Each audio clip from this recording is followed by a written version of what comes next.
Abraham, le choix de Dieu après Babel. Chers amis, chers frères et sœurs, bienvenue à cette autre série de conférences, méditation biblique, qui a pour thème général la Bible, un jardin d'amour, un jardin de rencontre entre Dieu et l'humain. Avant de continuer, comme d'habitude, nous vous invitons à aimer et à partager cette vidéo, à vous abonner sur notre plateforme en cliquant sur le bouton de notification, à y laisser vos questions et vos commentaires éventuels. Abraham, le choix de Dieu après Babel. Avant de continuer, avant d'entrer dans le vif du sujet, nous voulons rappeler que notre objectif dans cette conférence n'est pas de faire une exégèse ou une étude savante du texte biblique, mais de montrer comment le projet de la création et du salut de Dieu se déploie à travers l'histoire biblique depuis le début du livre de la création. Parti donc du jardin d'Éden, qui est le jardin de la création, nous voyons comment la relation entre Dieu et les humains qu'il a créés se joue dans un rapport de tension.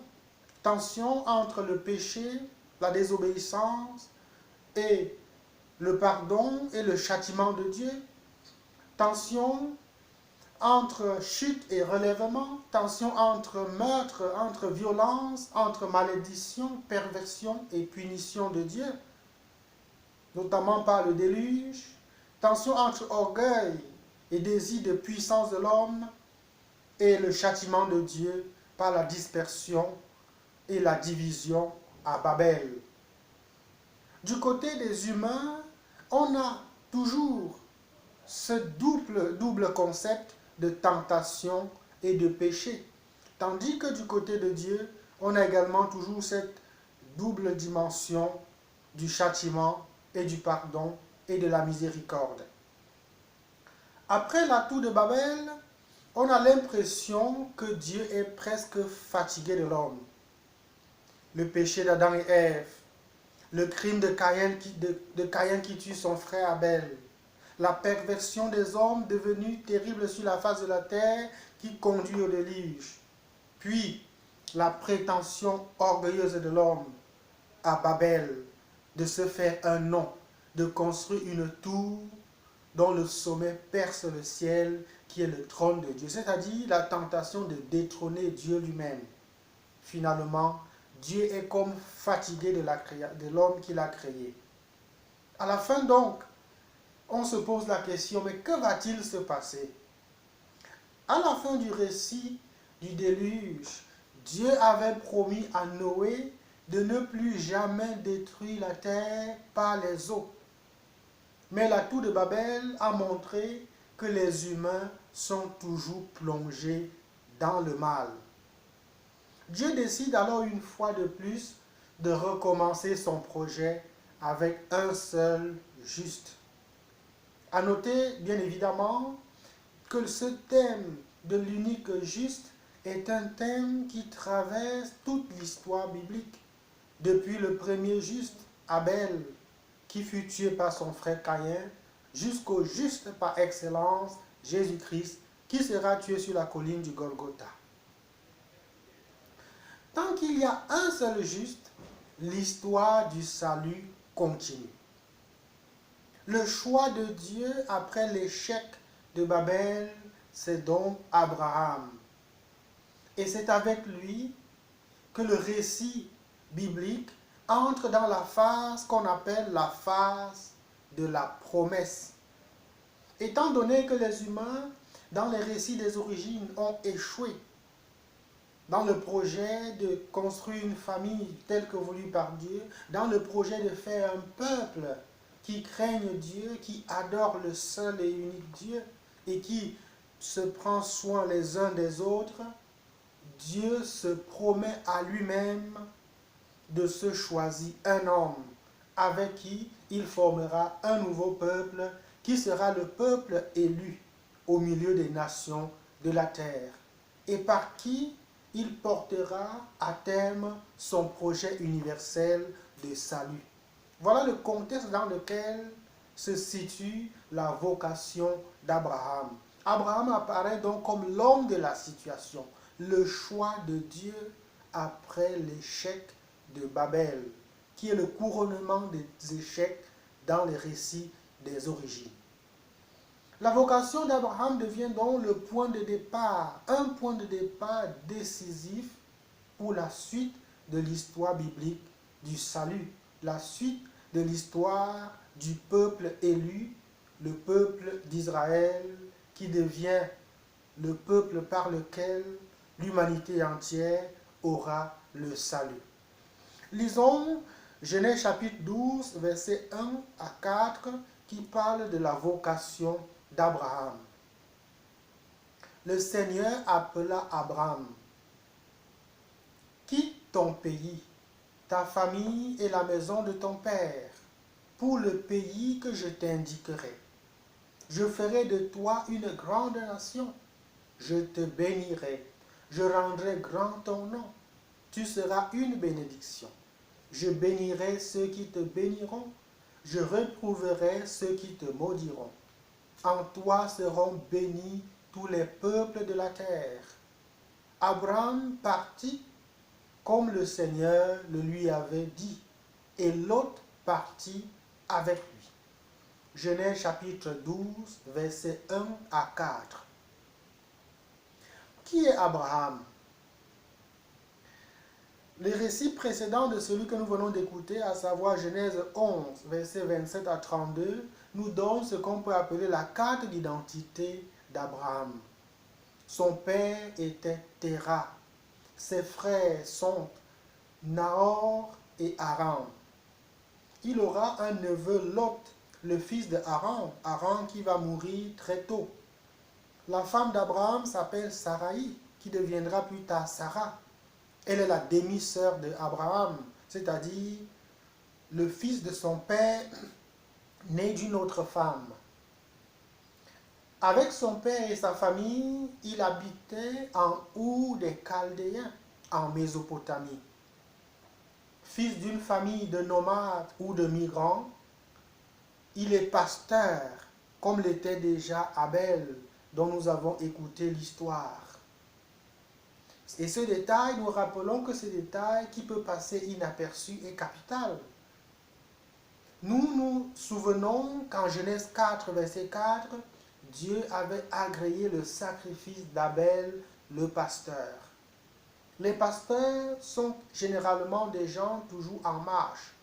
Ainsi, lorsque Dieu appelle Abraham, celui-ci a déjà des dispositions liées à son mode de vie pour répondre favorablement à l'appel de Dieu. On peut donc dire que Abraham se situe dans le lignage d'Abel du point de vue de son métier comme berger, comme pasteur. Avant même le récit de sa vocation, le texte nous dit que Abraham était en route avec son père et ses frères pour Canaan. Son appel le trouve donc déjà en chemin. Et ce qui sera spécial, ce n'est donc pas le fait de partir, mais de quitter sa famille, de laisser sa terre, cette fois-ci pour ne plus y revenir. Comme berger, on se rappelle qu'il sortait pour paître le troupeau et il revenait à la maison. Cette fois-ci, en route pour Canaan, il avait peut-être le projet de retourner dans son pays, Our des Chaldéens.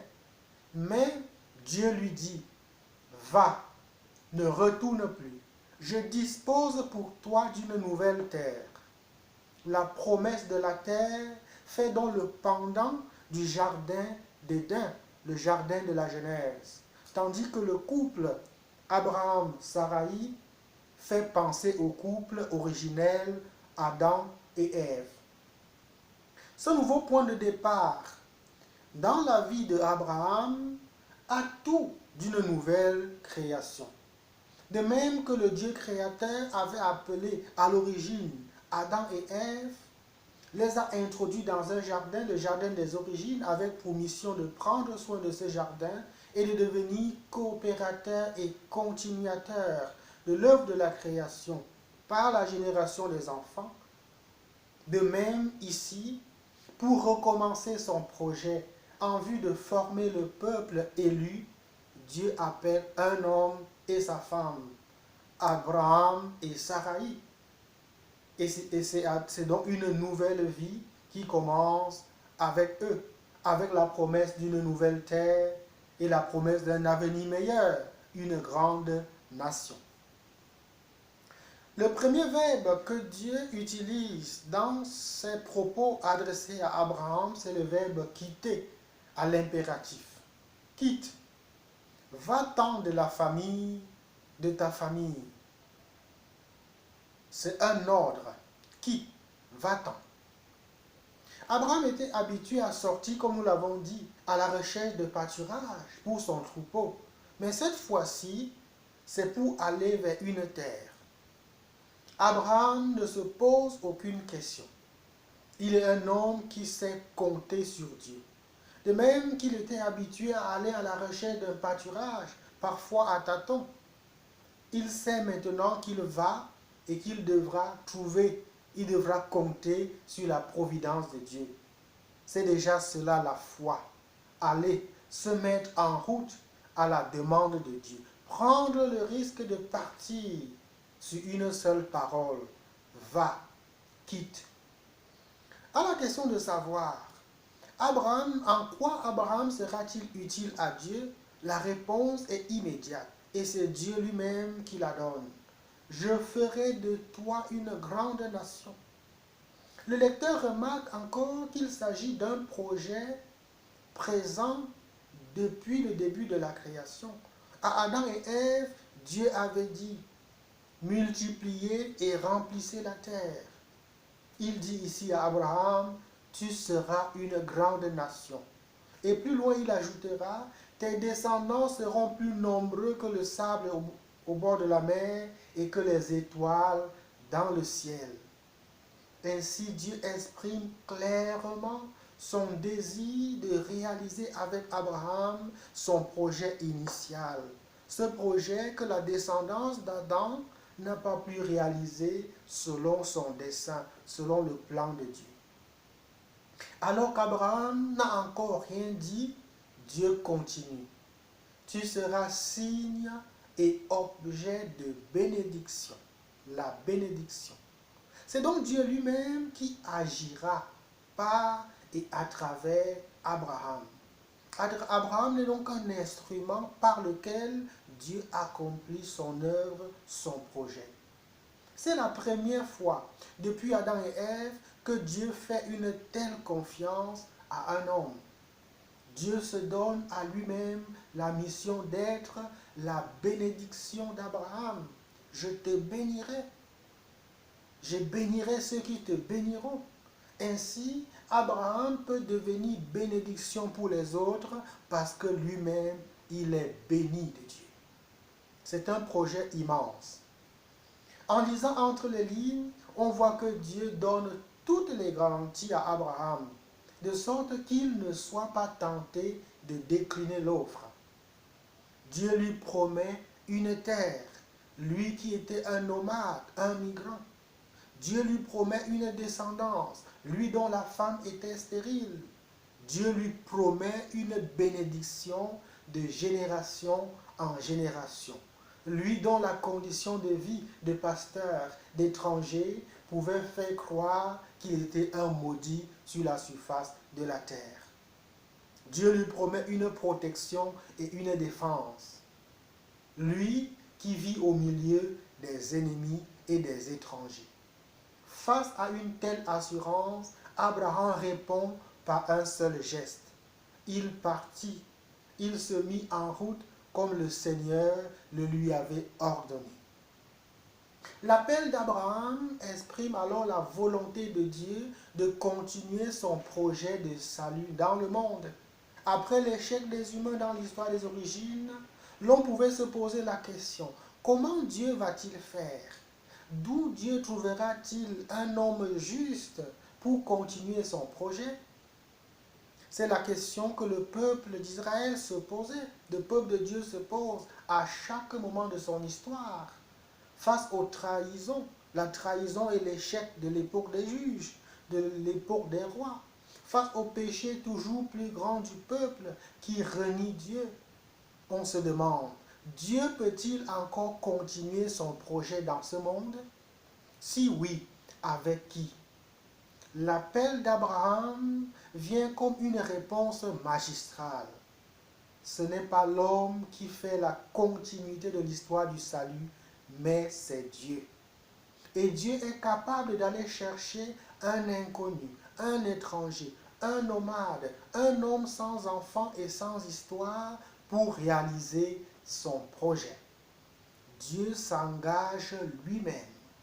Lorsqu'il choisit et appelle un homme, il lui donne tous les moyens et toutes les garanties nécessaires.